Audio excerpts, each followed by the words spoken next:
Hello and welcome to Down to the Wire. I'm Ross, I'm Bryce. and we got a really good show for you today. We're going to be starting off with some NBA news. We're going to move over to MLB and their COVID cases, and then we're going to be moving over to the Washington football team's thing going on right now and some contract extensions. All right, so with this segment, we're going to be talking about the NBA news. So Westbrook has announced that he has COVID-19. James Harden is back in the bubble, though we have not heard much of him other than this little mask thing that he had apparently had a mask on that had to do with Blue Lives Matter, and he didn't know. Zion has left the bubble for personal reasons. They said it was an urgent family emergency, and he won't be back for a while. And Rashawn Holmes was forced to quarantine for another 8 days after apparently he left the bubble to go grab some food. So, Bryce, what are your thoughts on all this? Well, I didn't know anything about Rashawn Holmes personally until now, and now I know that he's an absolute buffoon and a clown. Yeah.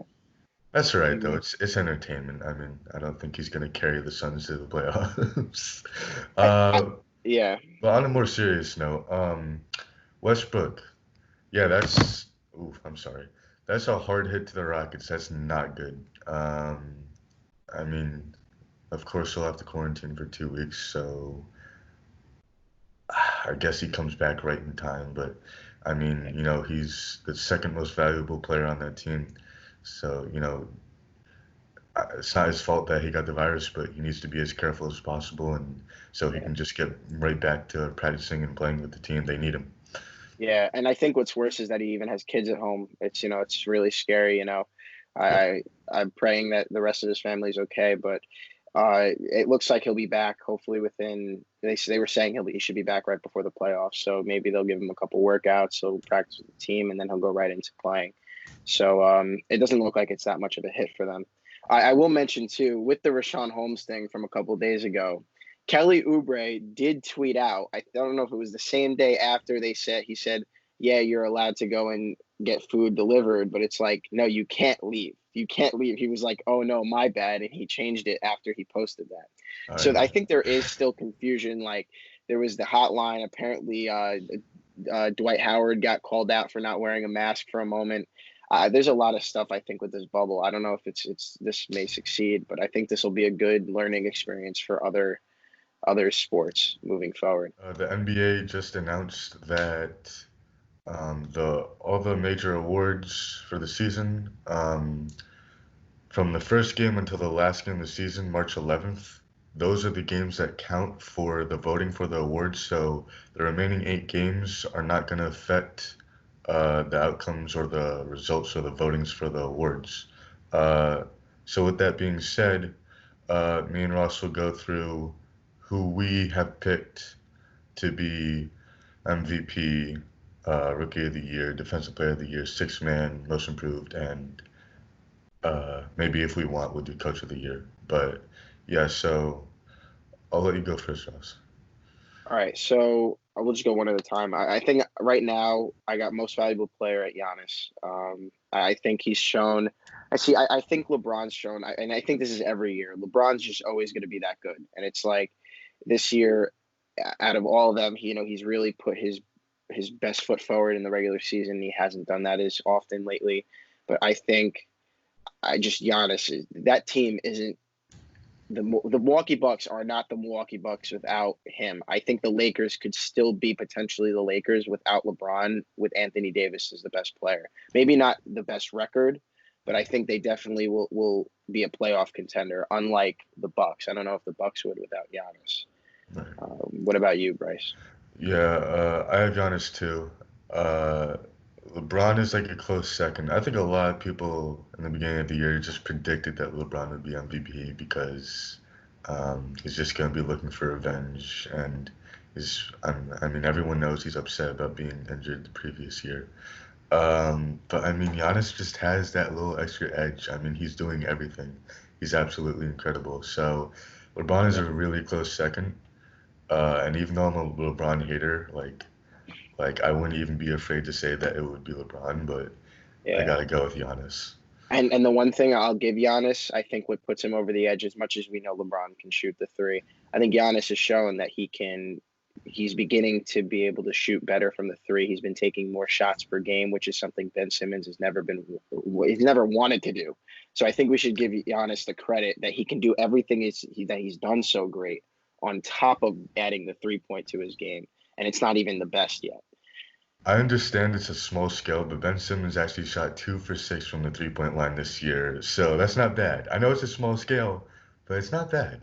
All right, So all right. maybe he shouldn't be so afraid to shoot threes. I I'm think just if we saying. talk about Ben Simmons shooting threes again, I think I may have to cancel the show for today because I think the logic there is just I need a bigger sample size like Giannis has been doing. He's been taking like 5 threes a game. That's what Ben Simmons should be doing, whether they're going in or not. So it's just to bring the defense to it the 3-point line. Someone needs to be on him. No one's going to be on him if he's not going to shoot the three. So I think that's the whole point of it. Maybe that he's not going to make it, but someone will be out there. Yeah. So So yeah, we'll move on to the rookie of the year. The rookie of the year is kind of weird this year. Zion played 20, 21 games. I don't know if that's enough games to make him like eligible to like actually be in the race for rookie of the year. I don't think it is, but I could be wrong. Um, it's just weird with all the injuries. So, I mean, if you want to argue Zion, go ahead, but I mean, it kind of has to be Ja. So that's yeah, who I have. yeah, I have Ja too. I think honestly, if anyone picks Zion, I think you're just one of those hype men, just the hype people that are always behind the biggest guy and the biggest name. I don't even think he should have been the next gen cover athlete. I think it should have been Ja, if anyone between the two of them. But I think Ja has just shown that if he can stay as athletic as he's had without any more knee injuries that he had prior to getting into the NBA, I think he'll just be as good as prime Derrick Rose, if not prime Russell Westbrook. Just as far as athleticism, getting down the court, he's got a better shot than the two of them. So I think he's got a bright future. I think potentially better than Zion. Yeah, I think it actually would have been really close if Zion played like full season or close to a full season. Yeah, I think Zion would actually be playing better than he is now if he played a full season, rather than playing just as good as he is now.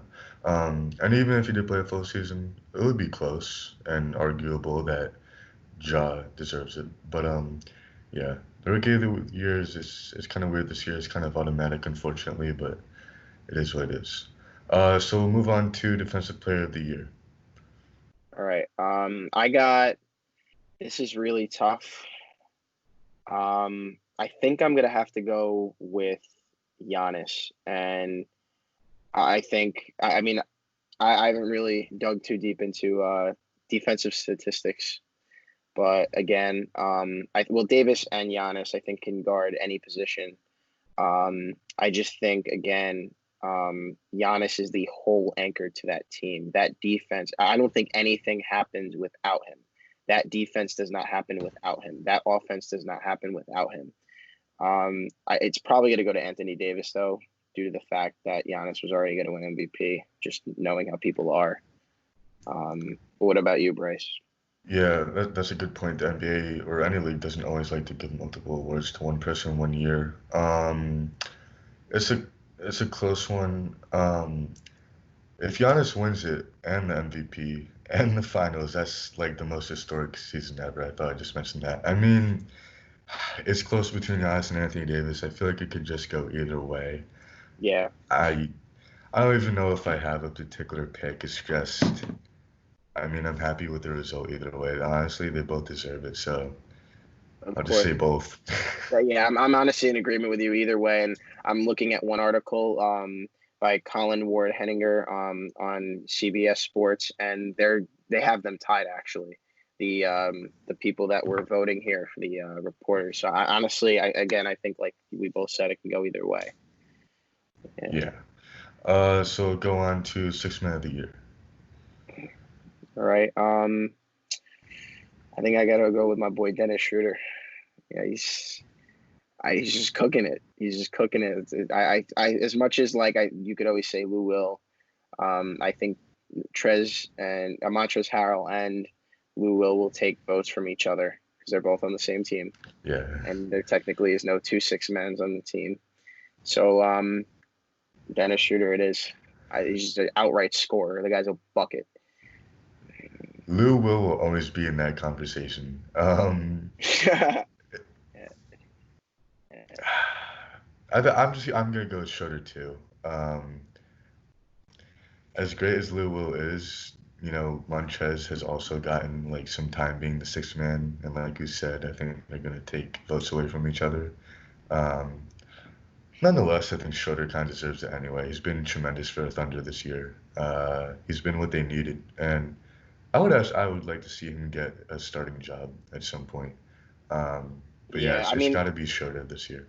I mean, the Hawks. He kind of just got he got like taken away from his starting spot with the Hawks when they were getting Trae Young and all that stuff. And honestly, it's not like his fault that he's now sitting there as a 6-man on the Thunder. Obviously, Chris Paul's ahead of him. I mean, if Chris Paul's gone, he's easily their starting point guard. And I think he's perfect next to Shai Gilgeous, which may be the option. He could be their future point guard, yeah. Yeah, I mean, maybe they wait a year and then they just put him out there to start. But in 63 games, he was averaging 19 points, 3.7 rebounds, and 4.1 assists, which is very solid. I think those assist totals go up if he's not the 6-man. He's the actual point guard. That's exactly what I was thinking. Yeah. Yeah. And he's only 26, so he'll be if Chris Paul does leave in a year, he'll be 27, 28. It won't be too old. Yeah. Yeah. All right, so I don't know if we're going to include Coach of the Year or not, but this may be our last. What about Most Improved? Forgot about Most Improved. That's what I'm saying. Oh, okay. You didn't let me finish. This might be our last award, depending on if we do Coach of the Year or not. I don't know if we care about that. So Most Improved. I'll let you go first, but I just wanted to mention I'm looking at votes right now, and it's very mixed. There's Luka, there's Bam, there's Ingram, there's even Tatum. And I'm upset that there's not a particular player in here first, but I'll express my upsetness after you go. All right, I think I know who you were going to say there. But we won't. I won't. I'll take a guess after I go, but I think it's going to be Bam Adebayo. I think last year he didn't play a lot, and this year he's just shown that he's played a lot, but was not in the starting role. 6'9" center. The guy's a freaking monster. The only other candidate I'm thinking is Brandon Ingram. They both were all-stars for the first time this year, but I think Bam's jump compared to Ingram's, like, no one expected Bam to do this. Like, we knew Ingram was a number 2 pick. He was eventually going to get to this point. For you, Bryce? My opinion on Bam was actually a little different. Before the season even started, I heard a lot of people who predicted he would get a lot better. But all of these are great picks. Don't get me wrong. I don't think it's. Guess? Can I take my guess? 1 second. Just 1 second. All right. I don't think Luka's gonna win it just because he already had a tremendous year last year, even though he improved a lot. And I can see why anyone on here would be the pick because I think they're all first-time All-Stars, which is a huge improvement. I don't know why Devontae Graham isn't on here. He averaged 4 points a game last year, 18 this year. That's a 14-point jump. How much more improvement can you get than that? Come on. And he's on the Hornets, the stinky Hornets. I know he wasn't an All-Star, but come on. He's got to be at least in the conversation. You didn't even let me guess. I'm hurt by that. I forgot. I was thinking you were going to go with Shai, honestly. Shai Gilgeous. That is a good pick, though, I'll admit. I don't know why Devontae's not in this conversation. I got to give it to either Devontae or Bam. I guess maybe Bam just because he was an All-Star, but Devontae jumped up 14 points. Here's the thing. People are looking at it. It's like he's on the Hornets. See, if he improved and he's on the Celtics or the Raptors or another team like that, then he makes the jump and he gets the point. I don't think it goes. He kind of came out of nowhere too, but. Again, it's the Hornets. I do think. See, I think he's a good player, Hornets or not. But I think most people would beg to differ with me on that one. But yeah, that's what I think. Yeah, and then coach of the year, I don't even know. I mean, I'd probably go with either Nick Nurse or Budenholzer. I don't know, but what do you think? I didn't think of this at first, but now that you mentioned it, that's a really good point. You know what? I might go Nick Nurse because I don't know how many people expected the Raptors to be just as good as they were last year without Kawhi. They're still the second seed, and I mean, who knows what they're going to do in the playoffs. Yeah, and I Um, mean Billy Donovan was another potential guy, with the Thunder that no one expected them to be this good. true, true. Yeah, Yeah, it's a good pick. yeah. I think it's either between, excuse me, instead of Budenholzer now, I'd probably go Nick Nurse or Billy Donovan. But Yeah, and that Raptors team is either gonna stick together like glue or completely fall apart after this season yeah, because of all the free agency and stuff. So I might just go with Nick Nurse to be honest. yeah. I'm just looking at the same article I mentioned earlier from CBS Sports for Executive of the Year, just to drop that in there. They do have Sam Presti at 1, Lawrence Frank from the Clippers at 2, and then Rob Pelinka at 3. I'm sorry if anyone picks anyone other than Sam Presti. I think you're crazy in my opinion. Frank, he signed 2 guys, okay, yeah, and he got 2 big guys and whatever. Pelinka just okay, like he traded for Davis, whatever.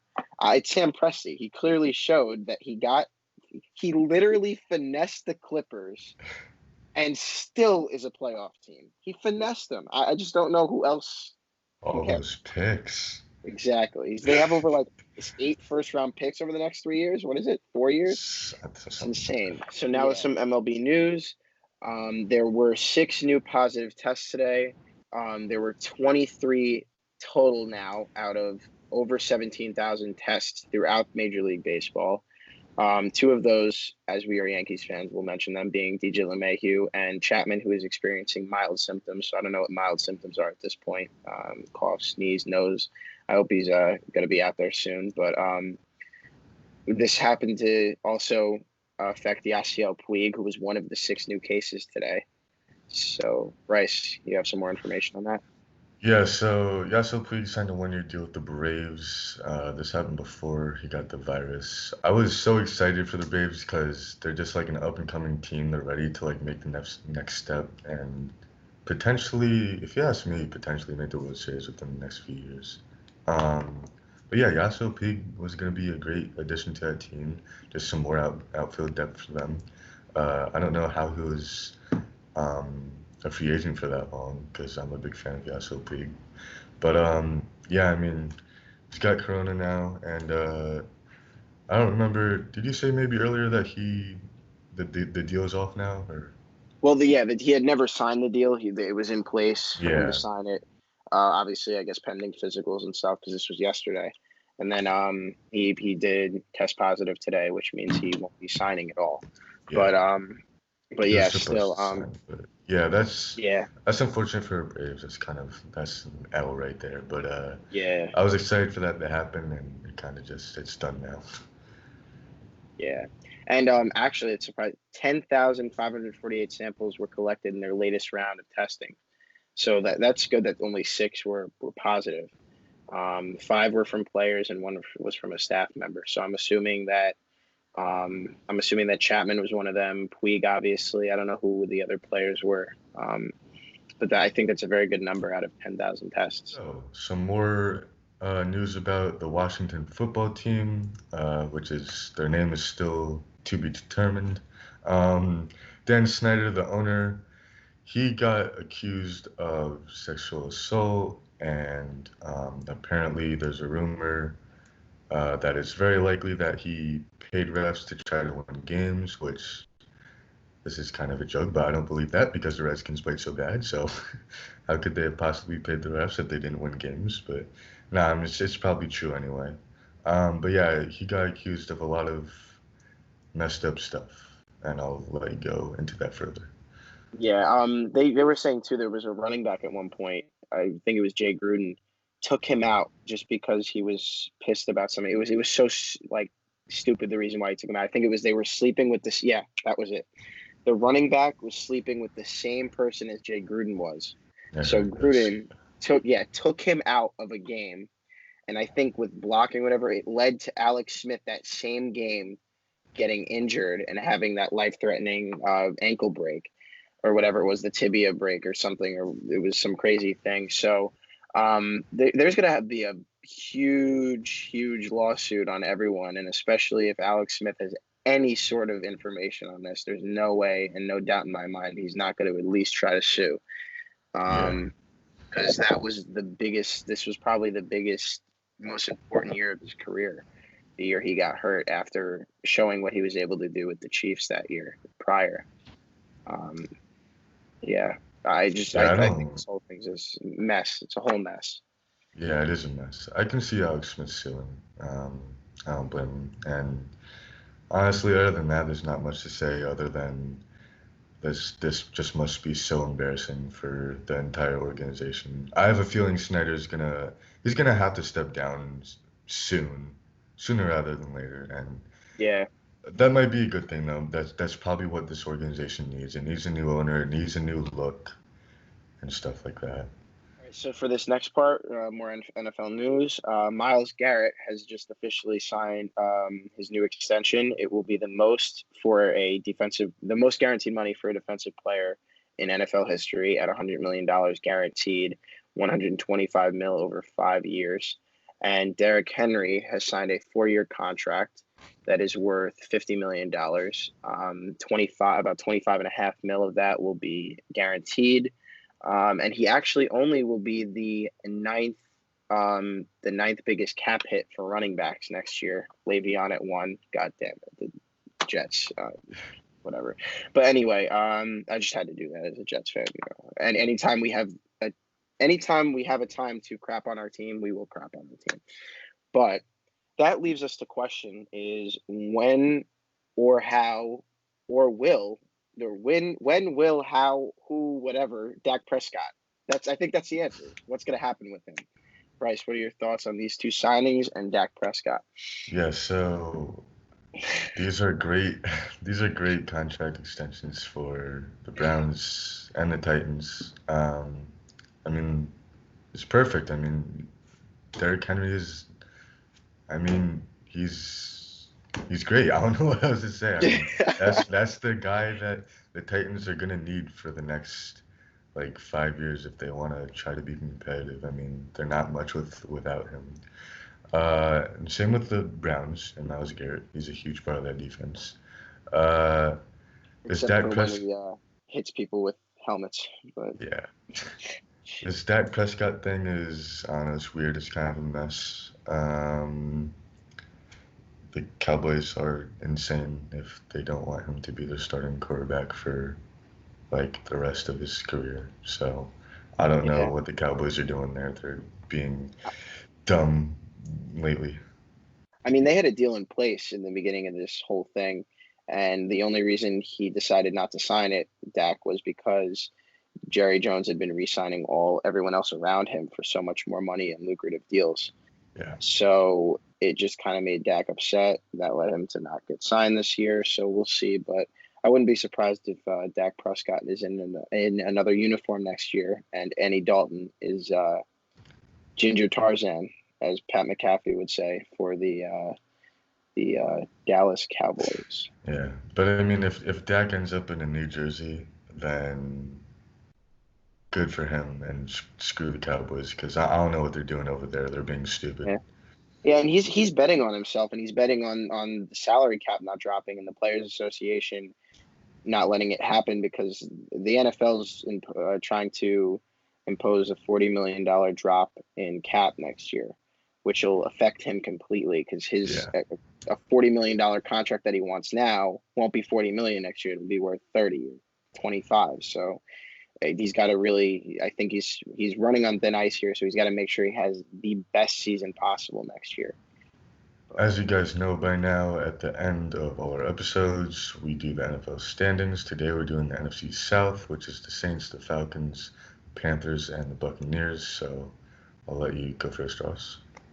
All right. So I think for my order, it's going to be it's either going to be the Saints or Bucks, then probably the Panthers, and then Falcons. Okay. For my order, I'm going to go Saints. Second, Bucks. Third Falcons, and last I got the Panthers. Okay. Um, I think I mean it's a loaded division. Everyone in this division has a quarterback and at least one wide receiver.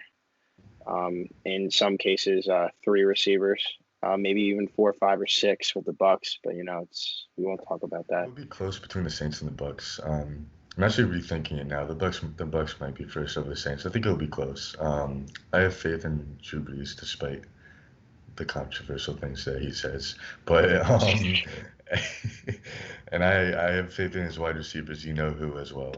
Um, the Bucks will give them a run for their money though. I think the Bucks they definitely got a great shot at being first place. Tom Brady, of course, Gronkowski. That team is a lot better than they were last year, of course. So it's going to be a tight one between them. And then the Falcons, I think they'll probably be a little worse than last year, but they'll be a little bit ahead of the Panthers.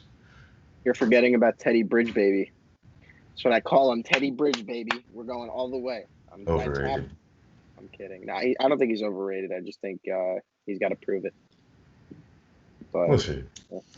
Yeah, so moving on, what do you have for most improved? the Buccaneers, unless they end up going 8-8 again, which I would laugh, and I would laugh at every single Tom Brady fan there is out there. But I got the Bucks. They went 8-8. We'll see. I mean, they'll be better. We don't know how much better, but they will be better. Not to correct you, but they went 7-9. You were Okay, close though. sorry. 7-9. Okay, they have Um, another average season. but yeah, the most improved is definitely going to be the Bucks. I mean, just look at all the transactions that they made. They added Tom Brady, added Gronkowski. This team is so much better than what it was, and they'll probably be really competitive for the first time in a long time for the next two years, maybe even three.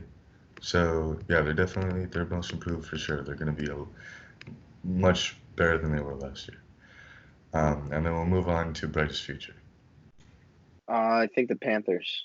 They have the brightest future. Matt Ryan's old. Well, he's older. He's not old. Drew Brees is old, and Tom Brady is old. I mean, grandpa status at this point. But I mean, we'll see. I mean, unless him kissing his kids rejuvenates his body and keeps him there for another 10 years, it's going to be the Panthers. Bridgewater's only, 26, 27. They have McCaffrey, who's 25. Their whole team, they just have a young team. Everyone's around them I think the Panthers. What about you? Yeah, it might take them a few years, but I got the Panthers as well. You made the perfect points. I mean, that's spot on. Everyone else in this division is old. Like, I think everyone else has a few more years in them, and then it's just they've got to retire at some point. Um, Again, unless Tom Brady kissing his kids rejuvenates his whole body, then yeah, I mean, maybe Bay's future instead of the Panthers is the Saints, just because I feel like they always find a way to put together a good season. Um, I still think it's the Panthers, though. It's gonna take them a few years, but yeah. um, I mean, this, unless Taysom Hill just comes out there and is like the next Drew Brees, like in yeah, a year, it's yeah, gonna be the yeah, Panthers. yeah. It's gonna be the Panthers, yeah. So thank you for watching Down to the Wire today. I'm Ross. And Bryce, Please feel free to like, comment, check us out on Instagram. Please follow over there, and make sure to subscribe. Let us know any new things you'd like to see from us in the comments below, and we'll see you next time.